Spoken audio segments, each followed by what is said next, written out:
¿Por qué vemos películas? Es más, ¿para qué sirven las películas? ¿Vemos películas para pasar un buen rato, sorprendernos, reír, llorar o aprender? Sí, sin duda. Las películas, como historias que son, tienen una utilidad intangible, etérea, que nos ayuda a crecer y a ser mejores, pero esa no es la razón principal de su existencia. ¿Cuál es entonces ese secreto por el que el cine es tan importante? La respuesta la encontramos en la antigua Grecia, cuando se explicaba el mundo por medio de mitos. Hoy, estos relatos han sobrevivido hasta el cine moderno, pero ¿sigue reflejando el cine de hoy la realidad como lo hacían las películas del pasado? Es más, ¿cuál es esa relación entre cine y mitología como para ser tan relevante para entender el mundo de hoy? Para comprender todo esto tenemos que analizar qué entendemos por mito, por cine y ver cómo la relación entre estos dos conceptos ha evolucionado hasta nuestros días. En el drama 12 hombres sin piedad, una de las mejores obras cinematográficas de todos los tiempos, 12 miembros de un jurado deben juzgar a un joven acusado de matar a su padre. Todos menos uno tienen claro su veredicto, y este intentará convencer al resto de reconsiderar su decisión. La película ha sido estudiada largo y tendido, no solo por su modélico guión o por su éxito. ¿Por qué entonces es relevante para el tema de este videoensayo?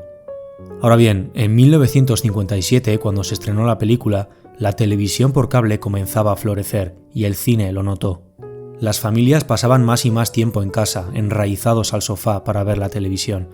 De hecho, la historia original de la película es de Reginald Rose, que fue guionista de televisión antes de trabajar con Sidney Lumet para 12 hombres sin piedad. Por eso, la película se pensó como un drama televisivo, como un teatro para la pequeña pantalla. Bien, el ejemplo de esta película, además de aprovechar para recomendarte encarecidamente que la veas si no lo has hecho, sirve para introducir el tema de este videoensayo. El cine es importante porque refleja la realidad. Tiene utilidad porque plasma en la pantalla las preocupaciones, ideas y principios de un contexto social e histórico concreto. Esa es la mitología del cine y por eso es necesario, porque nace del encuentro de una forma de estar en el mundo y de entenderlo con un medio de expresión. De eso se trata. Como dice el crítico André Bazin, cito, «El cine es literatura, liberada del lenguaje escrito, que encuentra en la pantalla un escenario a su medida, como si las dimensiones de la imagen se confundieran al fin con las de la imaginación». Pero, ¿por qué se considera el cine un mito? Para responder, primero tenemos que entender qué es un mito. Es y ha sido un concepto muy estudiado a lo largo de la historia, que ha ido evolucionando hasta el día de hoy.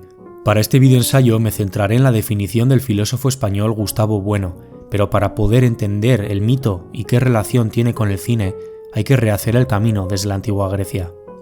Bien, en la antigua Grecia, el mito era la forma más primitiva de filosofía. Los griegos solían explicar aquello que no llegaban a entender por medio de estas narraciones.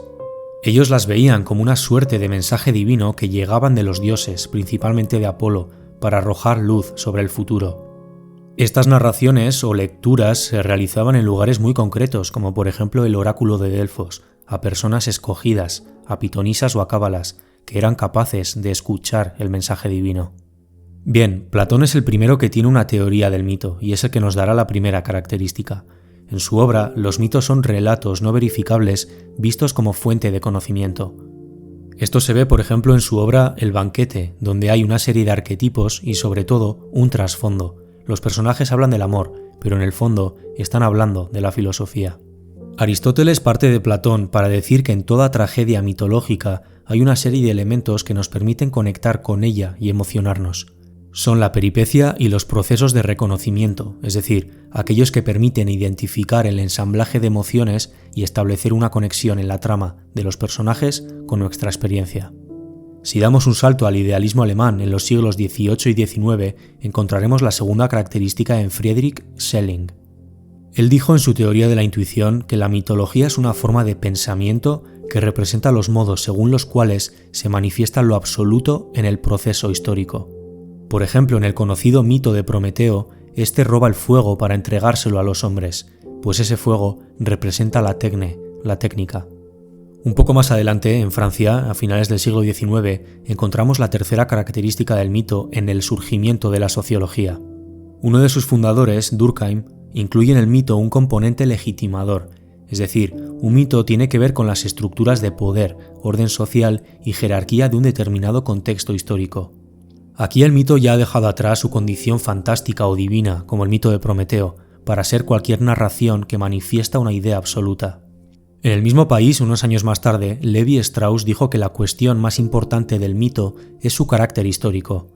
Aseguró que en nuestra sociedad moderna, la historia sustituye a la mitología y desempeña la misma función.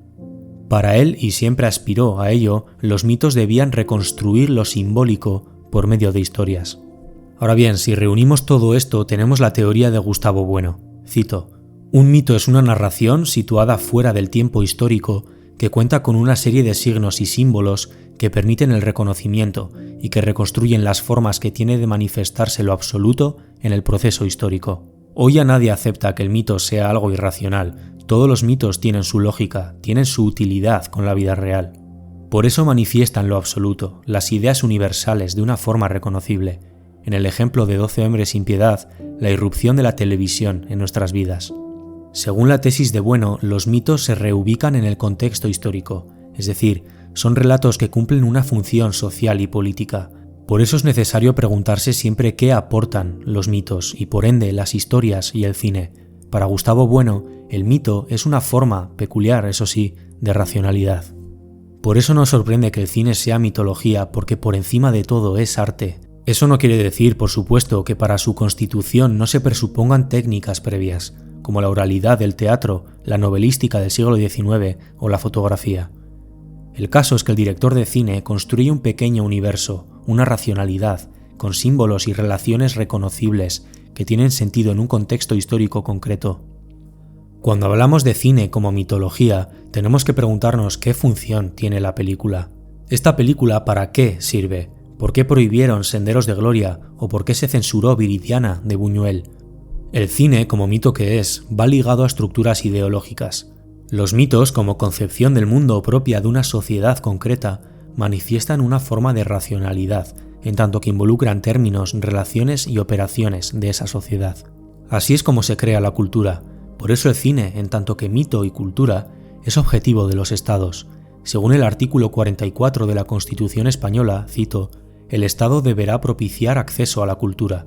¿A qué cultura exactamente? La lucha de la cultura, por ese trasfondo que se esconde tras los mitos, es una lucha de los estados. Por eso el Estado financia unas películas y otras no, porque busca promover determinados mensajes. Y el cine es el vehículo perfecto para hacerlo. La cultura se considera la expresión más potente de la idiosincrasia de un pueblo.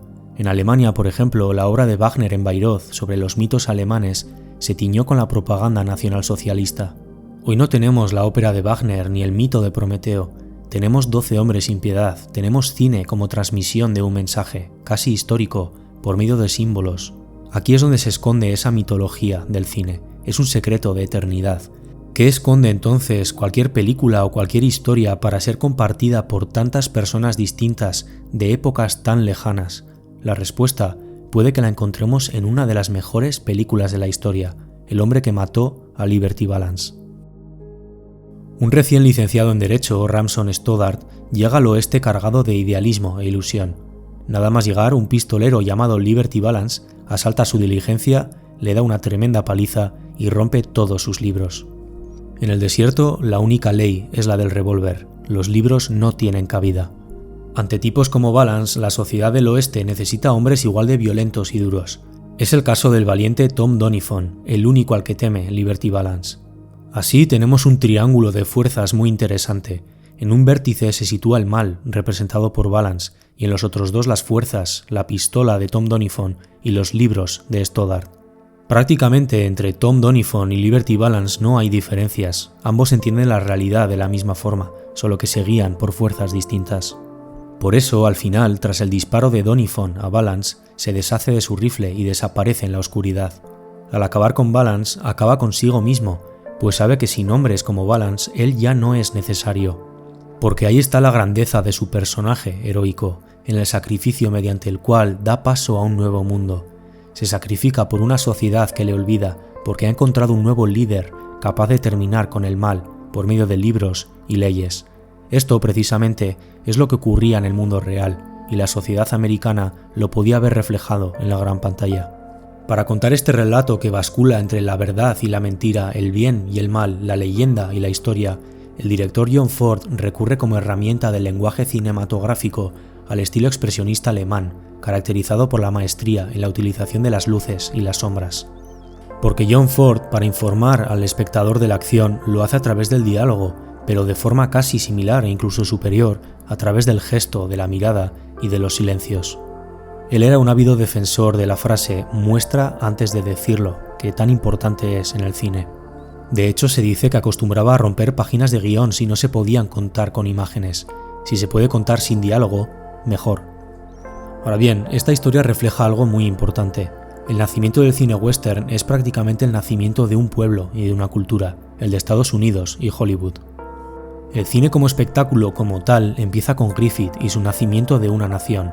Entonces los líderes políticos se dieron cuenta del potencial comunicativo del cine y se creó la OSS, la antesala de la CIA y del Pentágono.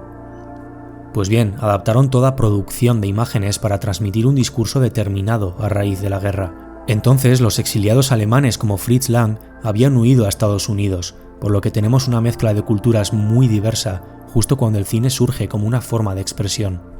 Toda producción artística se adaptó entonces al contexto americano bélico. Por eso, con la llegada de Kennedy y su política de la nueva frontera, el cine se usó como una herramienta para preparar a la población para la guerra, y para ello se empleó el western.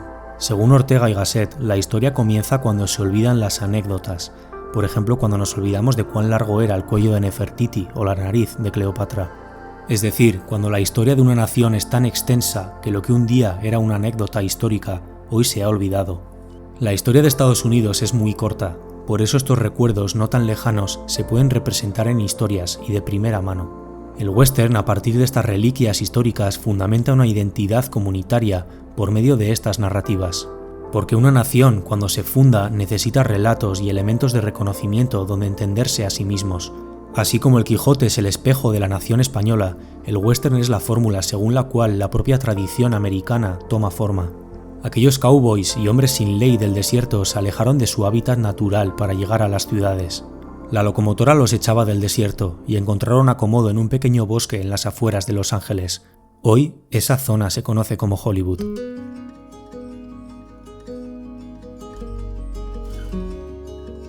Estos primeros vaqueros asesoraban en películas de John Ford o Sergio Leone, por lo que la historia podía contarse de primera mano por los mismos protagonistas, siendo una fuerte representación de ese contexto social.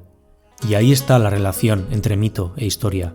Por esta razón el western no solo es un género cuyo origen prácticamente se confunde con el del cine, sino cuyos protagonistas podían contar la historia de su vida por medio de mitos reconocibles. Pero el western es mitología por algo más que sus personajes, decorados o movimientos de cámara. Estos atributos formales en los que se reconoce este género que es el western no son más que los signos o símbolos de una realidad profunda, que es el mito. El western ha nacido del encuentro de una mitología con un medio de expresión que es capaz de inspirar a muchos sin importar el dónde ni el cuándo. Por eso, dejando las características contingentes de cualquier cultura o época, ¿qué más da la modernidad en Estados Unidos o el nacimiento de la Unión Soviética? El cine no hace en el fondo más que especificar, a través de un esquema dramático particular, una serie de ideas y valores. Y es que el cine ha sido quizá el único lenguaje capaz no solamente de expresar, sino sobre todo de darle a la historia una dimensión estética. Citando otra vez a André Bazin, cito: «Los héroes épicos y trágicos son universales. La guerra de secesión pertenece a la historia del siglo XIX, pero el western ha hecho de la más moderna de las epopeyas una nueva guerra de Troya. La marcha hacia el oeste es hoy nuestra odisea». Y añado yo, y todos formamos parte de ella por medio de la gran pantalla. Pero claro, estoy hablando de una película de hace muchísimo tiempo. Hoy es prácticamente un cliché escuchar que el cine moderno no es como el de antes. ¿Siguen reflejando las películas modernas la mitología del presente o ya olvidaron sus valores? En el cine de ahora, los héroes se mueven por unos ejes impulsores muy claros y muy distintos del cine del pasado. Los principios que los guían se han alejado de los del héroe clásico en Grecia o de los vaqueros en el western y ahora tratan de representar al ser humano moderno por medio del estudio de la ambición. En La La Land se estudia la tensión entre la ambición y las relaciones personales. En Whiplash o Cisne Negro se explora el peaje psicológico que hay que pagar por perseguir la perfección artística. En la red social Nightcrawler o Pozos de Ambición también se muestra el efecto secundario de la ambición desmedida. Incluso en la premiada Oppenheimer, un hombre es perseguido por los resultados de su ambición. En El Lobo de Wall Street se muestra una sociedad que recompensa a los ambiciosos sin importar si han robado o mentido. En Busca de la Felicidad, por otra parte, se muestra un lado positivo de lo que supone luchar y luchar, pero también los efectos secundarios en nuestra vida personal. En personajes como Kendall Roy podemos ver el descenso a los infiernos de una persona que aspira a heredar el imperio de su padre, o por ejemplo en Carmy es una persona muy ambiciosa y siempre tiene algo más que conseguir tras esa estrella Michelin y nunca es suficiente. Pues bueno, todo esto parece una representación bastante fiel de los tiempos que vivimos. En el mundo de hoy nos encontramos perdidos en la búsqueda del éxito, cegados por las posesiones materiales. Todo es rápido, siempre hay algo más que conseguir. En redes sociales vemos coches, viajes, ropa y queremos más y más. No disfrutamos del proceso, todo tiene que ser a corto plazo, queremos ya el resultado. Las redes sociales han difuminado el concepto del éxito y queremos todo rápido, sin reflexión. La tensión entre lo que queremos y lo que tenemos que sacrificar para conseguirlo es hoy de absoluta actualidad. Por eso nos sorprende que sea un tema tan recurrente en el cine de hoy. Si nos adentramos un poco más, incluso vemos en el estudio del héroe moderno una cierta crisis o deconstrucción de lo que significa ser humano. Personajes como Tyler Durden en Fight Club o Patrick Bateman en American Psycho también resumen muy bien todos estos principios. Este último es rico, hace ejercicio, tiene una buena vida, es la mejor versión de sí mismo, como diríamos hoy. En Fight Club esto es al revés, no se guían por esa conformidad.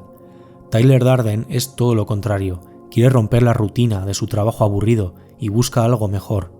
De todas formas, ambos personajes crean alter egos que les permiten exhibir su masculinidad y escapar de una sociedad que no les acepta ese comportamiento. En Nightcrawler, por ejemplo, Lou es rechazado y empieza a frecuentar las noches con su cámara en busca de una primicia que le dé algo de dinero.